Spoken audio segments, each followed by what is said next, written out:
Welcome to Totally Random Horror Films Cheap Reviews. I'm Tom. In this series, I will randomly select a horror film, serial, television episode, short, or other visual medium between the years of 1895 and 1989 and review it. For my fifth episode, I finally selected a film that many would consider a more traditional horror tale. It's a 1974 Italian giallo film called L'assassino ha riservato nove poltrone, or in English, The Killer Reserved 9 Seats.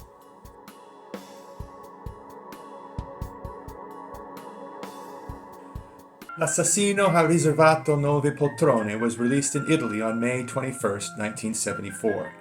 It was produced by Dario Rossini for Cine Nove. The film was directed by Giuseppe Benatti. It's not rated, 104 minutes long, and the edited television version that is available on YouTube is 95 minutes long. 9 minutes is a lot to cut. A little background. A giallo film is an Italian murder mystery film that can contain qualities of slasher films, thrillers, and psychological horror. Sexploitation is also big in giallo. The word giallo means yellow in Italian, and the films are labeled this due to the yellow pulp horror novels released in the late 1920s that they took inspiration from. The film was produced on location at the Teatro Gentile in Italy. There is not much other information about the film online. The film stars Rossana Schiaffino as Vivian. Schiaffino had what appears to be a legit film career in Italy before her filmography descended into less reputable giallo films, changing her reputation to that of a sex symbol.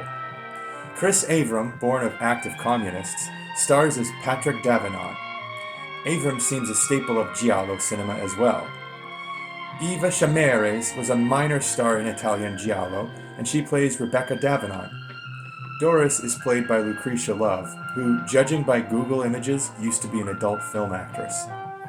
Lynn Davenant is played by cult film star Paola Senatore, whose career ended when she was arrested for drug trafficking in 1985. First, the spoiler-free review.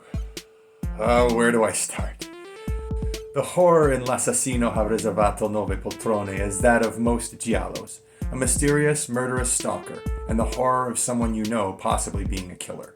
There is an added supernatural overtone to the entire proceeding, involving an ancient curse. Let's be frank, this is an exploitation film. The unedited cut of this film contains a significant amount of sex and nudity that does not appear to add to the story in any way. The television edited cut removes most of the sexual parts, but still contains a good deal of the violence. It is obvious where some of these cuts were made. This film is frustrating and nonsensical. The most frustrating part is that the English audio dub reverts to the Italian audio every so often. About an eighth of the film is not translated. There are subtitles on the commercial versions, but if you have no access to subtitles, you are going to miss some of the narrative. Speaking of which, the narrative is not as important to this film as the sex and violence, so missing those chunks won't affect the experience too much. There are attempts to build a good mystery, and the setting is nice to look at, and it's not technically incompetent. There's at least one scene with some stellar acting in it, but most of the rest of the performances are standard.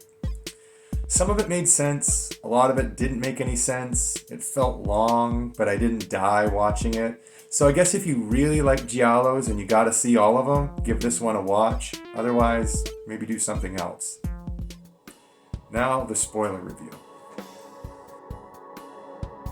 A wealthy noble named Patrick Davenant has invited 8 people to an abandoned theater that he owns, which has been closed for 100 years. The first couple consists of Vivian, who was previously in a relationship with Patrick, and Vivian's husband, Dr. Dalbert, who owes his business to Davenant's generosity, and who is jealous of Vivian's continuing infatuation with Patrick. The second couple is Patrick's fiancée, Kim, who is only after Patrick for his money, and is in love with a man riding with the third couple, Russell, a sharp younger man with an attitude. The third couple consists of Rebecca Davenant, Patrick's younger sister, and Rebecca's lover Doris. The fourth and final couple is comprised of Patrick's daughter Lynn Davenant and her boyfriend Duncan. This film is in love with its location. So many lingering shots of the beautiful theater are crammed into this film. As the group enters the theater, a strange man in a blue Nehru shirt, whom we will refer to as the Mystery Man, joins the group. No one seems to notice him at all. Patrick lets everyone into the lobby area. The guests spread out and explore a little until the lights are turned on by the mystery man. He introduces himself as being over 100 years old. The group enters the auditorium, and after spouting a bunch of stuff about spirits, Lynn kisses her father on the lips in a most inappropriate way. It soon becomes clear that almost everyone in the room has reason to dislike one another. The mystery man says the actors are present and now the play can start, and vanishes behind the curtain. No one really notices or cares. Very strange. Fiancée Kim has run off with Russell, and the two of them make out, all the while planning how they are going to make off with Patrick's fortune. While Rebecca and Doris are exploring the theater, Doris spots a man standing in a closet with mannequins. When Rebecca looks, there are only mannequins. This happens right in front of us. Clearly either Doris is crazy or there's black magic afoot. Patrick finds Kim and Russell making out together, but stays hidden and says nothing. He wanders back onto the stage, and as he stands contemplating, someone above with a knife saws through a rope to unleash a large block of wood, which comes crashing down, narrowly missing Patrick. In the bedroom, Doris is talking with Kim about her relationship with Patrick. It appears Doris and Kim had a relationship at one time. Doris's partner Rebecca enters, and the two convince Kim to disrobe and try on a dress. Sexual tension between homosexual and heterosexual women is a fairly common thing in giallo films, and this scene seems like it exists for that reason alone. By the way, Rebecca is shown to have a black glove. Note, the person who cut the rope over the stage also had a black glove. After nearly being murdered, Patrick has collected many of the guests and is determining their motives for wanting him dead. The subject of the mystery man comes up, and all of them, including Patrick, admit they don't know who he is. Meanwhile, the doors in the theater are locking themselves, which really signals supernatural unless someone from the outside used a magnet. Kim is on stage performing a scene from Romeo and Juliet, and after the suicide, the audience applauds. They soon discover that Kim was actually murdered. Doris sees a man in a mask and cape escaping, but doesn't tell anyone. The phone lines have been cut. None of the doors in the entire theater will budge. The sound of a woman in danger emanates from the stage area. The group goes in and listens to a man reciting a part of Othello. It lasts a long time, with shots of the curtains blowing around. This could stand to have about 30 seconds or more excised.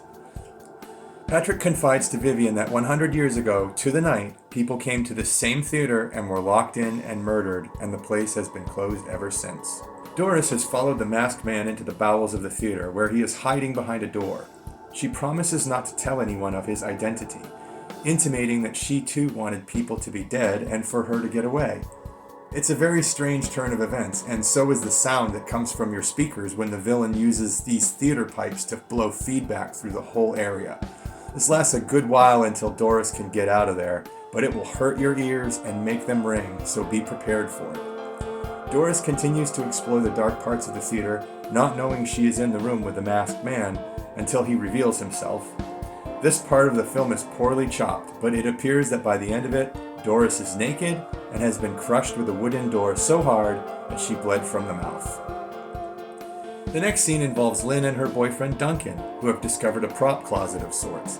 They start making out, and then this scene was cut, and we can guess why it was cut. To think these people would be acting this way right after someone died whilst trapped in an abandoned theater with a killer on the loose is insane. While wandering the theater, Vivian stumbles across a 250-year-old painting of the Mystery Man. The masked man appears and tries poorly to throw a rope around Vivian's neck, and he chases her out of the room. He finally catches up and tries to burn her face with a cigarette, but Russell jumps in to save the day. The two men tussle around for a bit. Not long after, they discover Russell hanging by a noose from the ceiling. Patrick brings the gang into the library where he shows them a 500-year-old parchment foretelling the different events they had experienced that night, including the way the murders were performed. Rebecca realizes that Doris is missing and searches the balcony, which gives the filmmakers ample time to once again show off their location. Vivian shows Patrick and Dr. Dalbert the painting of the Mystery Man, but it is a normal painting now. Rebecca finds a staircase into an attic where she is sliced in the back by the masked man.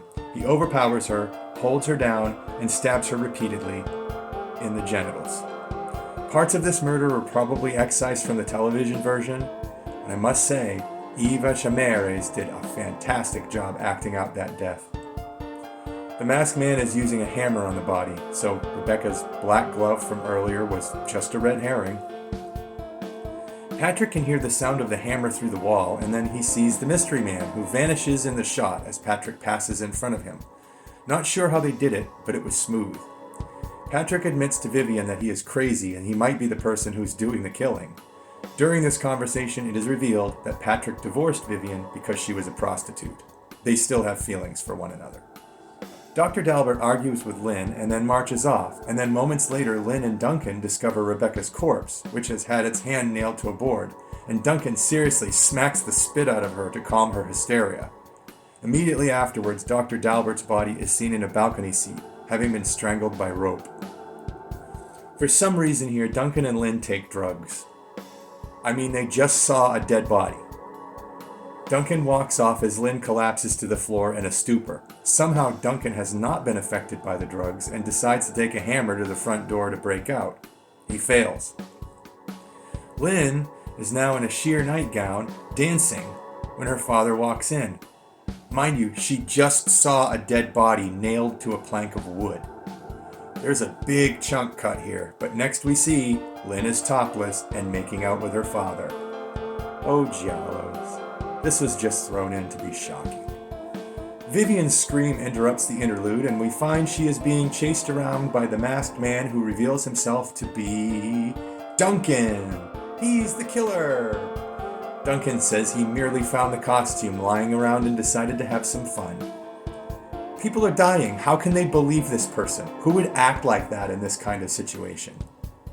When Vivian and Patrick are alone, Patrick tells the whole story of his ancestry. That once every 100 years, a wealthy patriarch of the family murders his heirs to keep them from seeking his fortune. Patrick then dons the cape and makes a run at Vivian, and he's the killer! He stabs her in the brooch. It doesn't look like he drew blood, but he's remorseful? Patrick runs to the auditorium to Lynn, who is now wearing clothing. He confesses to killing everybody, but he doesn't remember it. And Duncan comes out of the shadows and chokes out Patrick, and he's the killer! Actually, Duncan and Lynn were jointly trying to kill Patrick. They were the ones that cut the rope above the stage, trying to crush him, and the other murders just happened around them. So they were murderers and red herrings at the same time. Duncan and Lynn try to escape the theater, but the doors still won't open. They delve into the basement where they run into the mystery man and several torches. The man tells the story in full, that the patriarch kills everyone except his daughter, whom he loves in a sexual way. This is the curse which will continue down the line every 100 years until the patriarch rejects the incestuous relationship. This is a script that someone wrote. Duncan and Lynn get lost under the catacombs and come upon several tombs, all of them reading a member of the Davenant family that all died February 15th of the 74th year of their particular century. Then they find their own graves. Duncan and Lynn find graves with their names on them, which doesn't make sense because doesn't Lynn have to survive in order for the curse to continue? Lynn actually appears to drop dead right there. Duncan, we don't know what happens to him. Vivian, the sole survivor, awakens from her near-death experience. She finds a secret passage that leads outside, and she escapes. This film was a rough watch. Mostly nudity and sex scenes were cut from it, and a little bit of violence. I doubt it would have improved it much if they were put back in. I guess it depends on your motivation for watching these kinds of films. But it is what it is. Aside from Eva Chamares' death scene, the acting was mostly decent, but nothing noteworthy. As I mentioned, the crew absolutely adored the theater they were shooting in, and they took every opportunity to remain on the architecture or zoom in on an ornament. To some, this may hinder their enjoyment of the film. It could be a lot sleeker if some of this was cut, and some of the redundant, clunky, expository dialogue where everyone talks about everyone else's motives. Trust me, if you like exposition, this is your film. The sex button gets pushed quite a bit. I have no problem with sex in horror films. They go hand in hand. But when any character is defined by the kind of sex that they have with no other characteristics, that character doesn't mean much to me unless it's extremely artfully used. Others may feel differently. Giallos with supernatural elements are hard for me to judge. It's impossible to guess the killer in them because supernatural elements change the rules. In a normal giallo, sometimes you can use a little detective work. The reveal of the killer might be more shocking to some because the filmmakers were leaning into it the entire time, so you may have thought it a red herring. Having the daughter and her boyfriend be plotting to kill Patrick was another red herring to immediately distract you from the possibility that Patrick was involved, so it's kind of clever, but also kind of convoluted. So check it out if you like giallos and all of their sexual trappings.